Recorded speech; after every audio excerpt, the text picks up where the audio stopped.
ఇక్కడున్న మనందరినీ గమనించినట్లయితే మనలో ఏ ఇద్దరం కూడా ఒకే స్థితిలో లేము.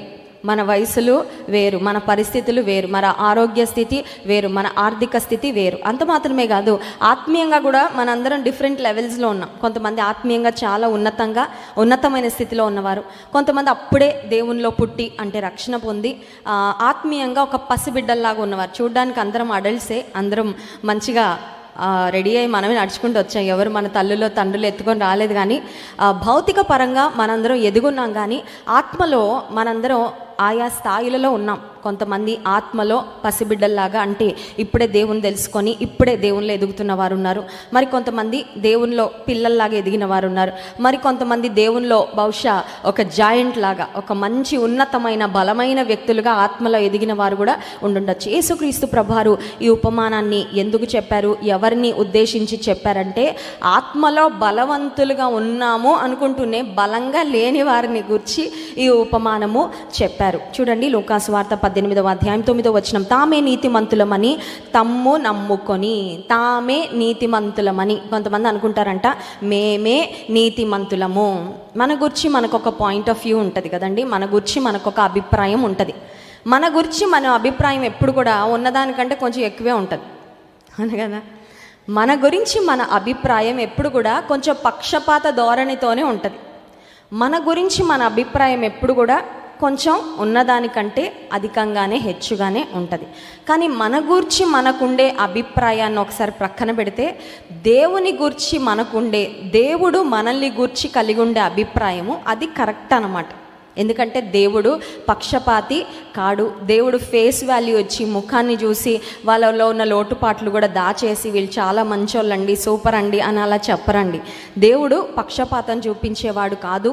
Are view point may be biased, but God's view point is always unbiased. దేవుడు ఎలాంటి పక్షపాత ధోరణి లేకుండా పర్ఫెక్ట్గా ఒక వ్యక్తి గురించి దేవుడు ఏదన్నా చెప్పాడంటే అది నిజంగా వాళ్ళ స్థితి, వాళ్ళ పరిస్థితి అయి ఉంటుంది అనమాట. ఇక్కడ మనం చూసినట్లయితే తామే నీతిమంతులమని అనుకునే వారు, తమను గురించి తాము మేము బాగా నీతిమంతులము అనుకునేవారు ఉంటారంట. నిజానికి అసలు మన నీతి ఎక్కడి నుంచి వచ్చింది, నీతి ఎవరికి ఎలా వస్తుంది అని ఆలోచన చేస్తే, ఈ లోకంలో మనుషులకు ఉండే ఒక అండర్స్టాండింగ్, ఒక అవగాహన ఏంటంటే, ధర్మకార్యాలు పుణ్యకార్యాలు చేయడం వలన మనం నీతిమంతులము అవుతాము. అంటే నా కడుపులో ఉన్నది తీసి నేను వేరే వాళ్ళకి పెట్టడం వలన, కష్టంలో ఉన్న వారిని ఆదుకోవడము వలన, నా దగ్గర ఉన్న దానిలో నేను కొంత దీనస్థితిలో ఉన్న వారికి, దిక్కులేని వారికి, లేదంటే విధవరాండ్రకు ఇవ్వడం ద్వారా నేను నీతి పొందుకుంటాను, లేదంటే అవి నీతి కార్యాలు అని ఎంచేవారు చాలామంది ఈ లోకంలో ఉంటారు. కానీ యెషయా గ్రంథంలో మనం చూసినట్లయితే 64వ అధ్యాయము 6వ వచనం చూడండి. యెషయా గ్రంథము 64వ అధ్యాయము 6వ వచనం. మేమందరము అపవిత్రుల వంటి వారమైతిమి, మా నీతి క్రియలన్నీ మురికి గుడ్డవలే ఆయను. భక్తుడు అంటున్నాడు, అందరం అపవిత్రులమే, ఏ భేదమును లేదు, అందరూ పాపము చేసి దేవుడు అనుగ్రహించు మహిమను పొందలేకపోతున్నారు. ఇది బైబిల్ చెప్పిన ఒక శ్రేష్టమైన సత్యం అండి. This is reality. ఏ భేదం లేదు, అందరూ పాపులే. ఇప్పుడు పాపులు పరిశుద్ధులుగా ఎప్పుడు మారుతారంటే, యేసు రక్తం చేత కడుగబడిన వారు మాత్రమే పరిశుద్ధులుగా నీతిమంతులుగా మారుతారు. మిగతా వారందరూ కూడా ఏ భేదం లేదు అనే లిస్టులోనే ఉండిపోతారు అనమాట.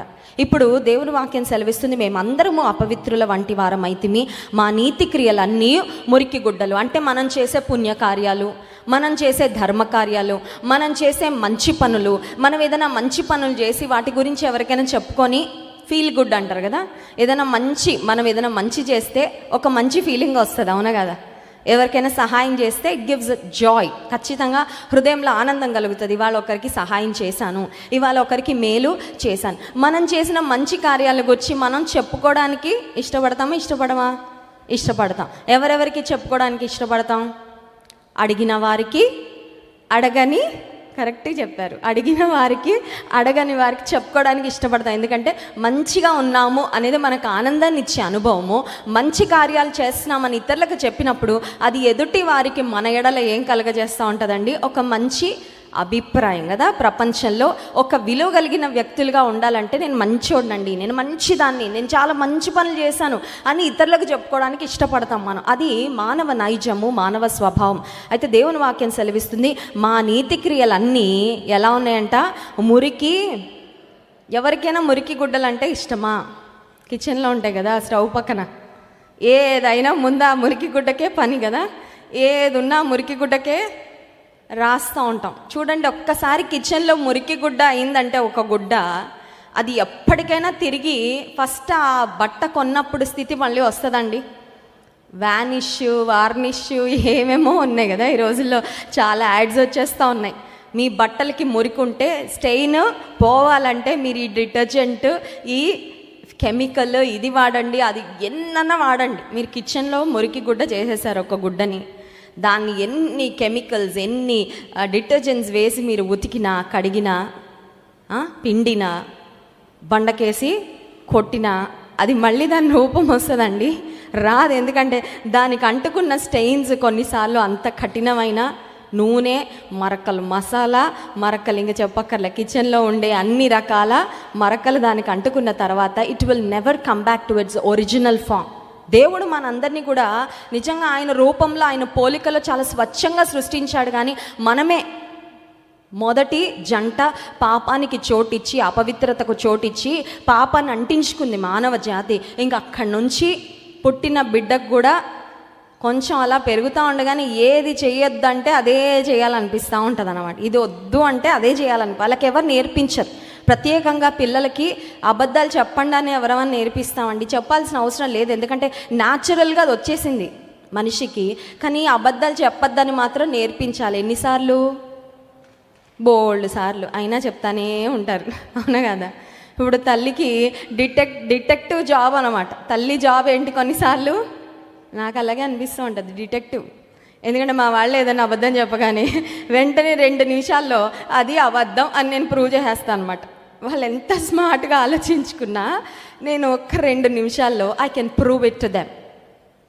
దేవాది దేవుడు కూడా మనల్ని చూస్తూ ఉన్నప్పుడు ఆయన మనల్ని యథార్థవంతులుగా సృష్టించాడు. కానీ పాపానికి చోటు ఇవ్వడం వల్ల మనమే దేవునికి దూరం అయిపోయి ఇప్పుడు మనం ఏమనుకుంటున్నామంటే నీతి క్రియలు, పుణ్యకార్యాలు చేసేసి ఇప్పుడు మంచిగా ఉన్నా, నేను చాలా మంచిదాన్ని, చాలా మంచోడిని అని ఒక ఫీల్ గుడ్ ఫ్యాక్టర్తో, ఒక సెల్ఫ్ సాటిస్ఫాక్షన్తో బ్రతికేస్తా ఉన్నాం. But what is the reality?